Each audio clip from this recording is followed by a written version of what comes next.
Most people don't notice city government until something breaks. A pothole ruins their tire, the trash isn't collected, the bus simply never comes. And when they ask the city to fix it, the experience too often leaves them frustrated and disillusioned. But in Boston, technology is quietly changing that. Because now, when something does go wrong, or when something simply needs attention, residents can open a city-run app called Boston 311, snap a photo of the problem, and send it off in seconds. Many will get an update before they start to wonder what happens next.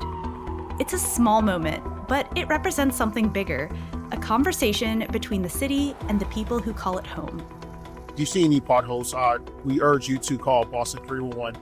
We're at Harrison Ave and East Dedham Street in the South of Boston. We're patching all roadway deficiencies along the roadway. Google uses AI to recognize where and when traffic hotspots are happening, and then we at the city use that information to fix and improve the timing of our stoplights. As local governments across the country are trying to navigate how to use technology to build trust, not barriers, Boston has become a national example. Not because it chases the shiniest, newest technologies, but because it grounds its innovation in something simple. People deserve a government that listens, adapts, and meets people where they are. That's where our guest Santiago Garces comes in. Santi is Boston's Chief Information Officer. Under his leadership, Boston is rethinking how residents interact with their government, from improving everyday digital services to exploring emerging tech and AI to make the city more transparent, more efficient, and more connected.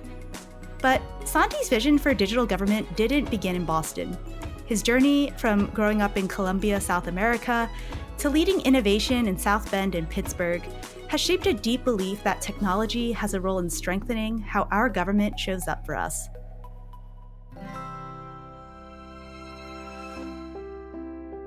This is Empathy Affect, the Forest Marsh Media podcast that explores the human side of government.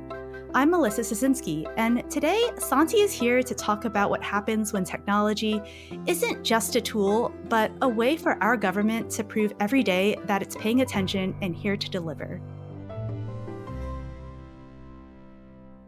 Santi, it's so wonderful to have you on Empathy Affect. Thanks for joining and for being our first guest for season 4. Absolutely. Thank you for having me.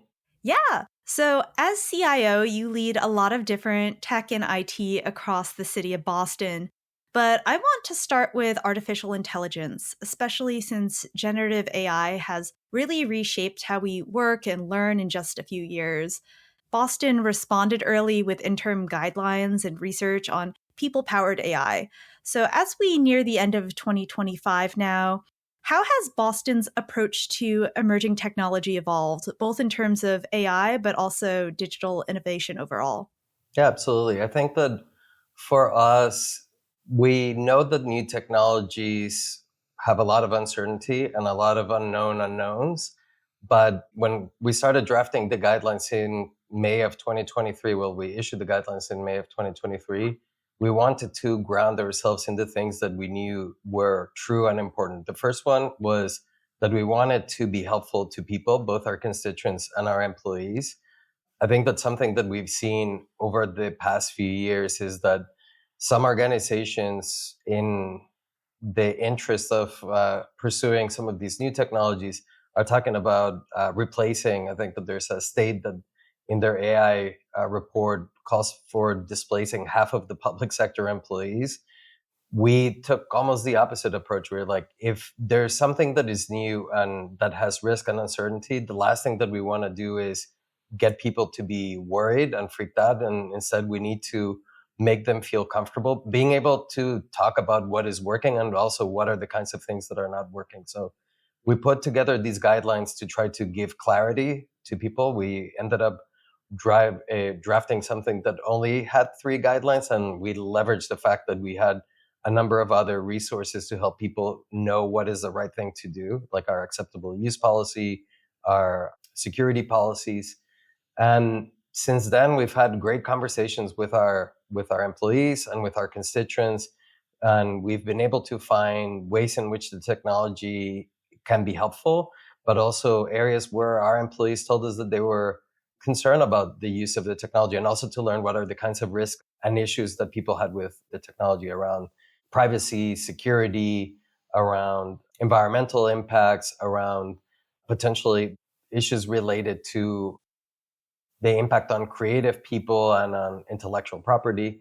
So we found that when we are able to ground ourselves in our values and create the right space to have conversations, sometimes tough conversations with people, we can solve together for what is the best path. Yeah. Can you break down those values or the guidelines? I know you said there were three in terms of how Boston approaches AI. Yes. We listed in our guidelines that have been available since 2023 some principles. And again, these are principles or values that we generally think about regardless of what the technology is. We talked about empowerment. So again, we talked about AI or any tool as a tool that helps people accomplish a means, but they're not a replacement of people. They're there to give agency and power to people. We talked about inclusion and respect. So we talk about how is it that these tools are there to help bring other people that might be excluded to be able to participate instead of excluding them. And that starts helping us think about things like bias. We talked about transparency and accountability. So knowing that at the heart of creating a government that has trust, we need to be able to explain to people why we did something and how we decided. And again, making sure that it is clear that it is us in positions of power that have ultimate accountability for the outcomes. We talked about managing the trade-offs between innovation and risk management. So not trying new things is not necessarily good risk management, because when those tools become available, when these things become available, if we don't understand what they are and how they work, we might be actually not able to manage the risk effectively. And there's also risk in not, I think our mayor talks about embracing the possibility. So there's times that when we don't embrace something that could be useful, that's also a risk in of itself. But on the flip side, we know that we are responsible for making sure that things work well. And in government, we have a responsibility for things that impact people's lives, their property, their civil liberty. So we take that very seriously. And we talked about privacy and security, and ultimately this notion of a public purpose. So we are stewards of these collective goods, of these shared goods and resources. And we want to make sure that whatever we do is advancing that public purpose.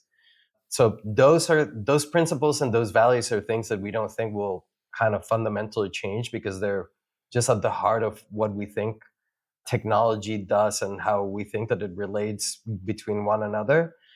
The guidelines that we had issued in 2023 that we were like very close to updating, like the next few weeks we'll share the updated policies. But at the heart of it, we said the first one is the use of generative AI is still the responsibility of the person that uses it. Like, it is a tool, it's an artifact. The same way that autocorrect, you wouldn't blame autocorrect or an Excel formula for an issue with the budget or with an issue with an important document. Like, ultimately, these are tools, and it is our responsibility to make sure that the outputs and the outcomes have the effects that we want. The second guideline was disclosing the use of the tools. That one is probably one that, as time goes by, is actually harder to maintain. Like, we see these tools getting so embedded in different environments that the practicality of disclosing that you use these tools becomes less relevant and harder to follow. And then the third one was that we would not use generative AI with information that was not already, what we call it sensitive information, but information that wasn't already open and public, with the knowledge that because we're in government, actually we benefit from the fact that we're very transparent. A lot of the information that we have is already publicly available. It's on the website. The data that we use is already out on the website through the open data portal. So we said, as long as you're using information that's public and open, you can use whatever tool you want if you follow the other rules. And now 2 years and change of having conversations and living under these guidelines, we are excited to be moving to the next version of this. Yeah. Is there anything you can tease as they come out in a few weeks, or anything you want to share ahead of time? Yeah, absolutely. I'll just a couple of things. The first one is most of our employees are interested in learning more about these tools. We ran a survey of our employees, and 78% of people told us that they're interested in learning more. Wow. So that's the first thing. So at the heart of the rollout of these new guidelines and new tools, there is a training component to it. And we're excited to be working with Innovate US, which is our training partner, to deliver kind of these basics of AI training, but also give access to our employees to a large set of training resources. The second piece is there's a large number of people that tell us that they find these tools to be useful. So about 40% of our employees tell us that they're using the tools at least once per week. So, but the number one concern that they tell us is security and privacy. So one of the things that we've been working on is how is it that we give access to people to the right tools to help protect the information that they are providing. Like when you're interacting with tools, you're giving, it's not only the data and the context that you put in, is sometimes in the way that the very questions that you ask, you're sharing information with these tools. So that's a key pillar of what we're trying to do. So then at the heart of it is how do we become better about managing risk and giving the right tools for the right reason to our employees, and how is it that we give them more resources in terms of skills and context to be able to make sure that they're using things in a way that is safe and continue to build trust and a good relationship between us and them. It's not having our employees try to hide away from IT when they're trying to do their work. It's how is it that we build the right tools to make them feel safe and secure when they're using technology that they find useful. Absolutely. With that in mind, how are you working with, different departments, partners, employees to build that capacity and confidence to adopt new AI and emerging tech responsibly? Yeah, I think at the heart of it, and it goes back to our values, is this notion of empowerment. We already trust our government employees with so much responsibility, right? Like our colleagues in public works drive big, heavy machinery around the city. Our public safety officials the police department has guns. Our teachers they teach our children. So we already trust our employees. It's coming from a place of saying, we want to give people the right resources and we want to make it easier for them to make the right choice, given the fact that they have big, complicated jobs.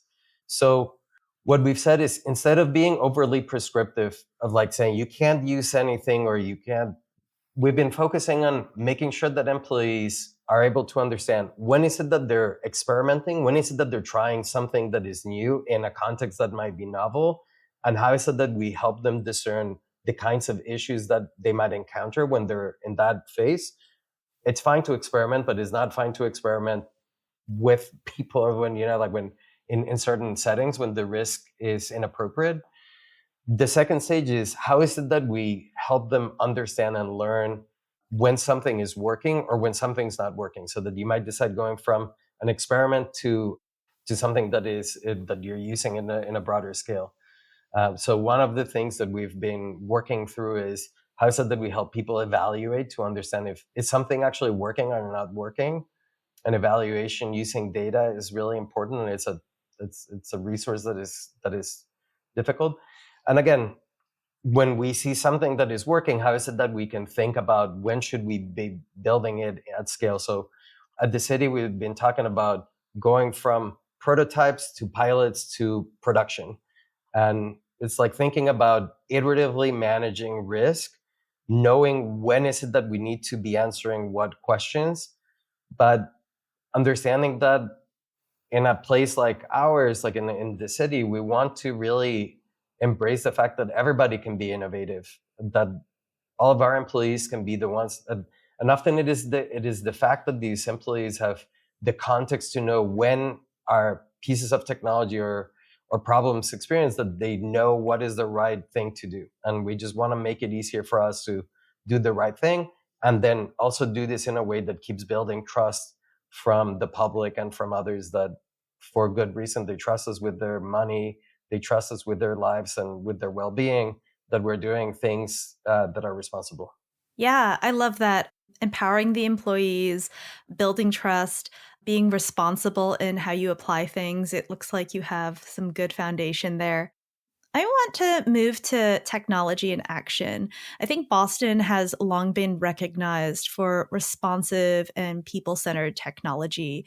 Boston 311 comes to mind as an app that helps citizens report non emergency incidents to the city with their phones. So, what other recent or ongoing digital improvements do you think best demonstrate how tech can strengthen trust and transparency between residents and their city?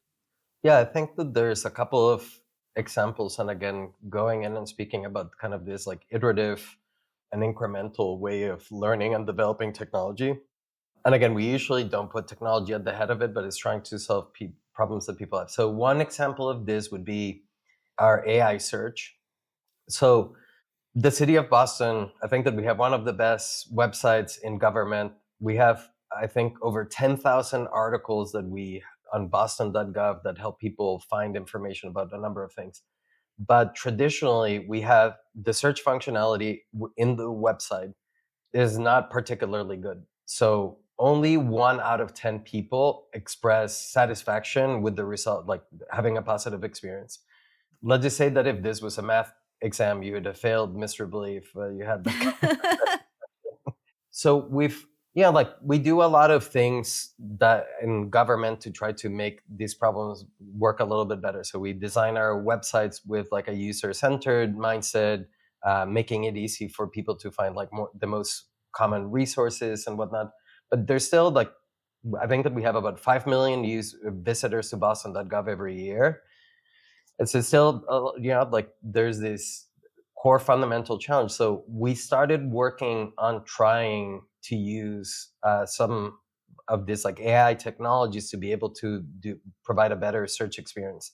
So we started with a prototype. We said, let's see if using LLMs and using embeddings and vectors, but anyways, like vectorized versions of the website. But for technical folks, that means like using some of the same core technologies of generative AI, but in search.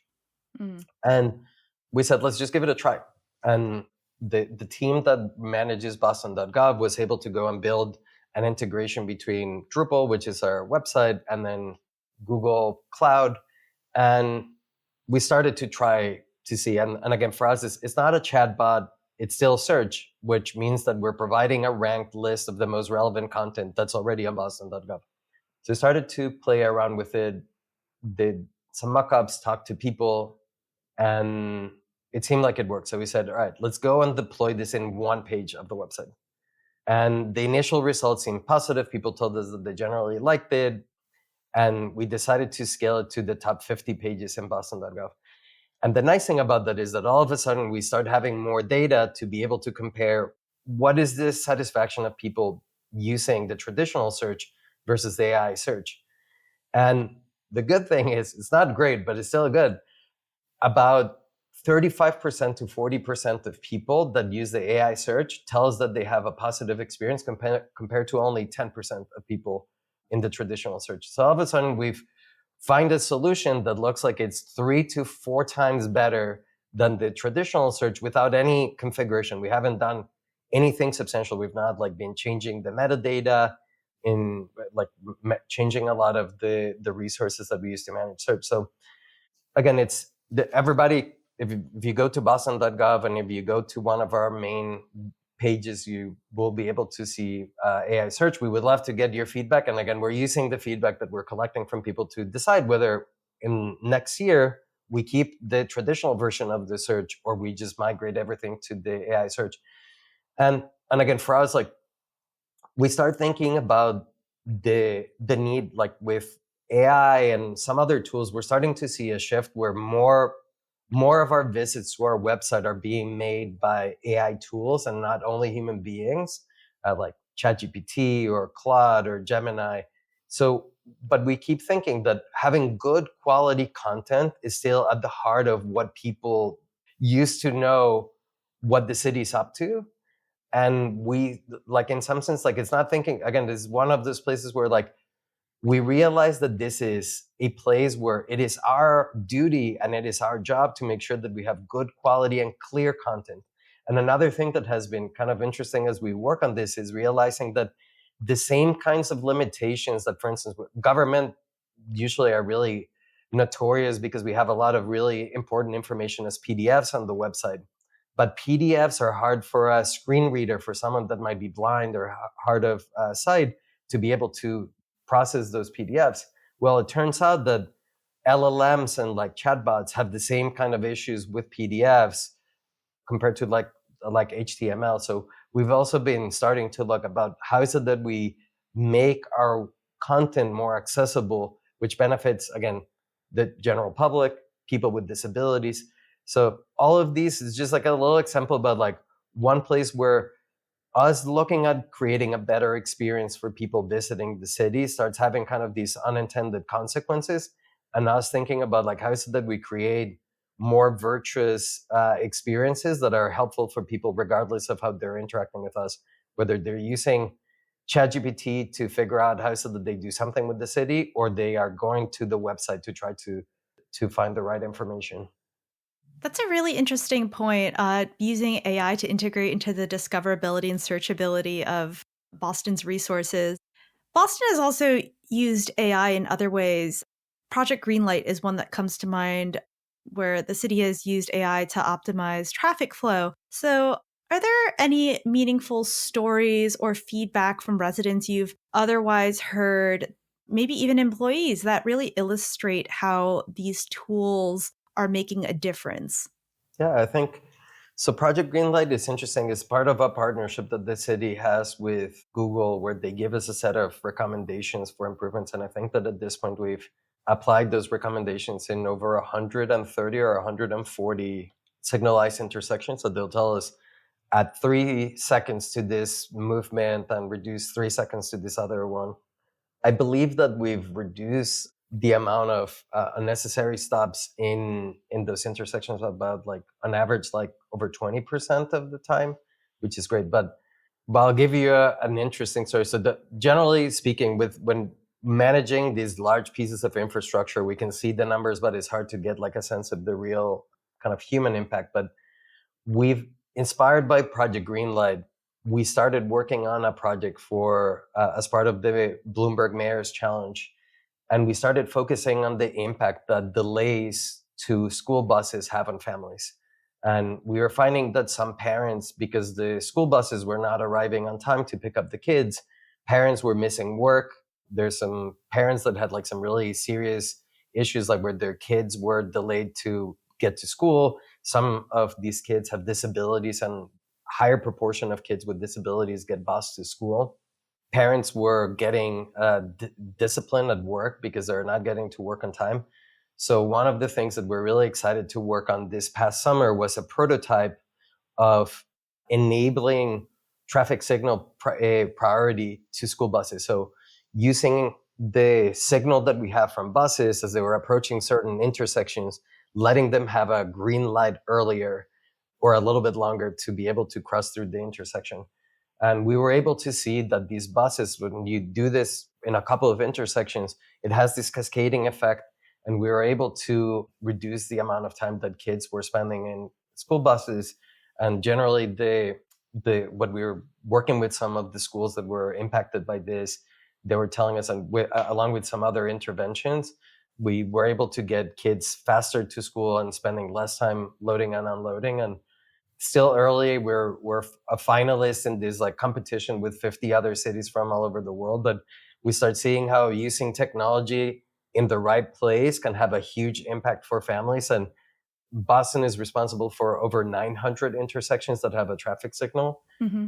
And these tools, in combination with like some problem solving with our communities, can really be helpful in making sure that our kids are spending less time in the bus, more time learning, and that parents have to worry a little bit less about whether their kid's going to get picked up on time.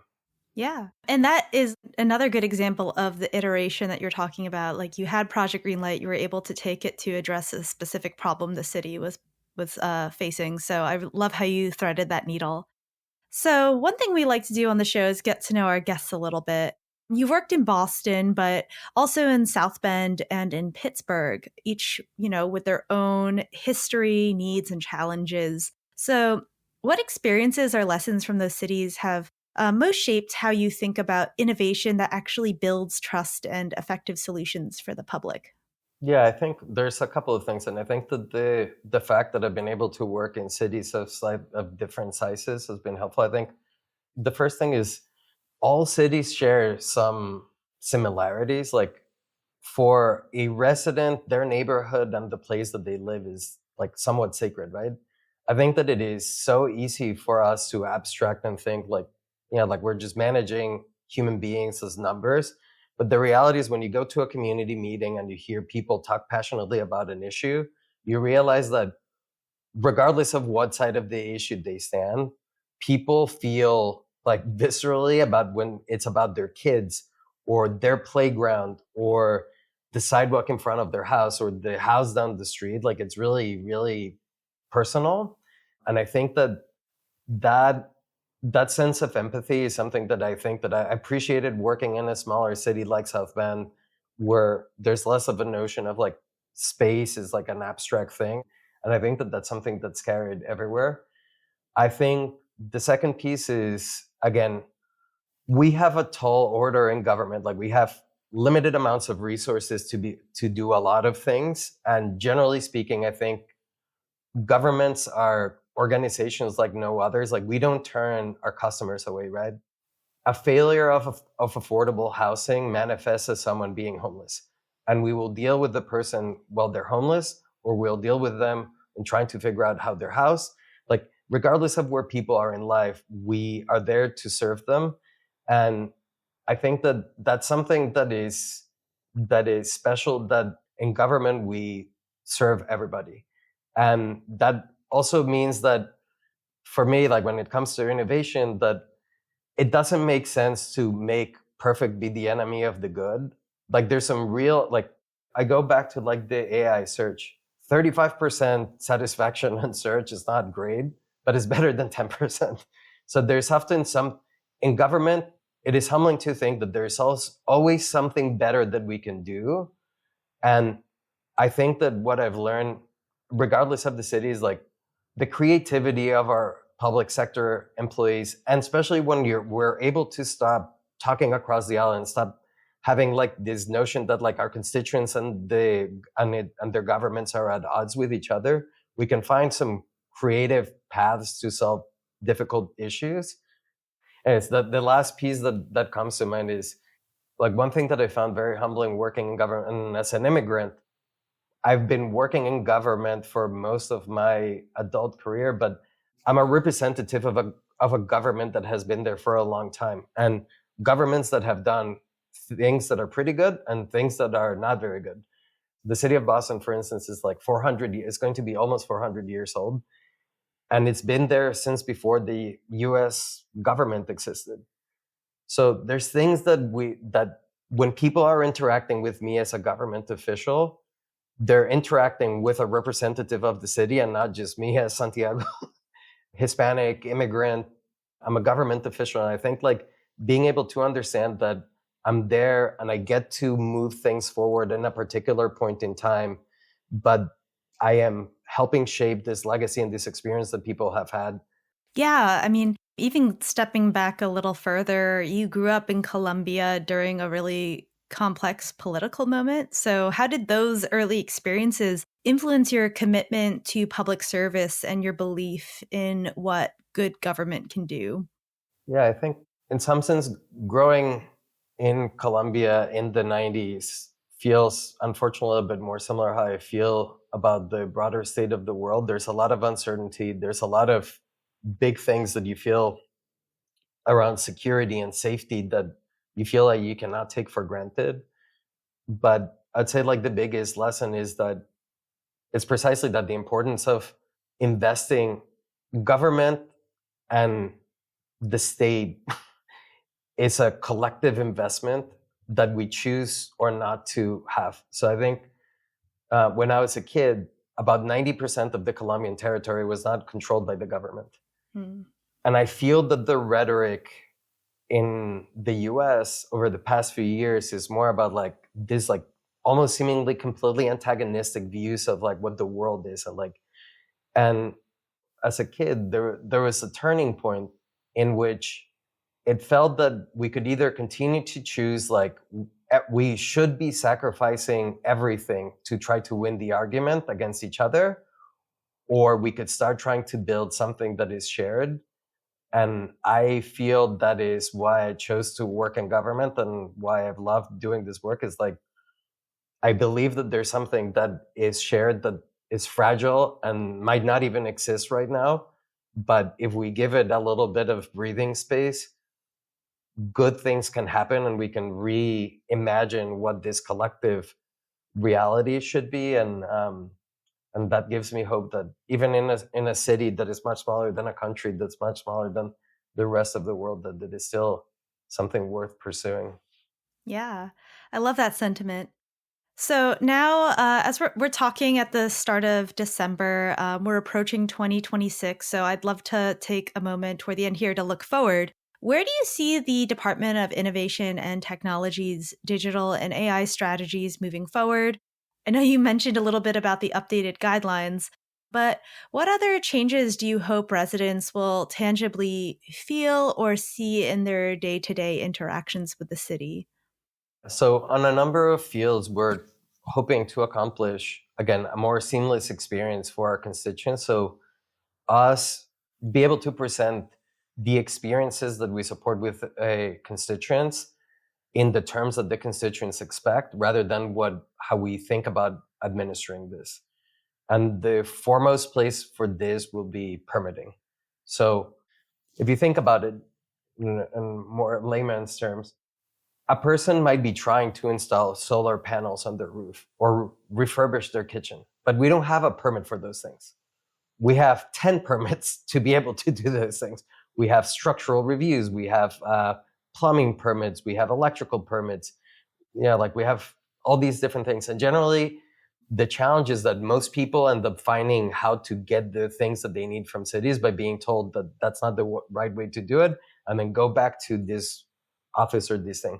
So we've been using a combination of technology, people-centered design, user research to start redesigning the permitting experience around the intent that people had in what they're trying to do, and then taking it upon us to organize the kinds of administrative tasks that they need to do to be able to achieve those things. So stay tuned. Hopefully we'll have the first release of a product that helps us do this, particularly with regards to permits, in the next few months. But I think that this is part of this broader move. And again, for us, the second big theme is continuing to build in this digital public infrastructure. So there's a number of shared components around the things that we do to serve our government, like our government services. So identity management, like how is it that you tell us that you are you and you should have access to different resources, payments, certain core data. Like everybody hates having to submit the same paper to government over and over again. It means that we're less secure because all of a sudden we have to secure 5 different versions of the same data, and it might be like your social security number and so on and so forth. So those are 2 big things, again, like rethinking and reorganizing the administrative state in terms of the expectations that people have it, preferably in ways that are multi-channel and multilingual. So enabling people to interact with us in the language of their choosing, and then going to this piece of digital public infrastructure, having more consistency in the types of interactions that people have with us. Yeah, that's exciting. I know that permitting isn't always the most exciting thing to undergo. Any work anyone needs to get done on a house, to build property, etc., it can be a pain. So anything to make something smoother is always a better thing. Last question for you. So not every city has Boston's IT maturity, the trust, or the infrastructure you've been able to build from an IT perspective. So what advice would you offer cities that are beginning their digital transformation journeys, especially those with limited resources or maybe some lower public trust? Yeah, I think not only speaking from the perspective of Boston, but, Pittsburgh is a city about half of the size of Boston, and then South Bend was a city with 100,000 residents, about 1/7 of Boston. I think the first piece is being an optimist and knowing that there's always something that you could probably do better. And I think that being able to solve certain problems in a larger scale is easier, but I think that there are certain patterns that are easy to scale and scale down, actually. I think that being in a smaller city allows you to be much more integrative. Like one person having to do things for 5 different departments might actually help them get a broader sense of the experience that a constituent has. With scale also comes like the sense of silos. So I think not feeling like just because you might be a little bit smaller, there's a number of tools and resources that make being able to build things that are helpful, like low code, no code tools. I think that AI helps us be able to do things in ways that are creative and novel. So I think not despairing, being hopeful. And then again, as long as we're focusing on that experience, like what does a constituent face when they're interacting with us, and being able to try to build that better experience, I think that there's always something exciting to do. We're constantly sharing the things that we're doing, and we're also learning from people from other cities in the US and around the world as well. So if there's something that we're doing that is of use, like reach out to us and we're happy to share. And likewise, if there's something there's a lot of innovation and creativity in smaller cities because the constraints force you to solve problems differently. And I would also be very happy to learn from others. Yeah, absolutely. Santi, thank you so much for this conversation. I know that Boston has been really pushing the envelope forward in terms of being a smart city that's trying its best to deliver for its people. So I appreciate you taking the time to share how you're leading the way and how other cities and municipalities can learn from what you're doing or can collaborate with you in solving future problems. Yeah, absolutely. No, thank you for the conversation. And again, we're grateful to be part of the podcast, and always happy to be part of the conversation and learn with our constituents, learn with our employees, and learn also with other people that are trying to solve the same issues. Thanks again to Santi and his team at the Boston Department of Innovation and Technology. If there's one thing I'm walking away with from today's conversation, it's this. When cities use AI and technology thoughtfully, it's not about innovation for innovation's sake. It's about strengthening the connection between people and their government.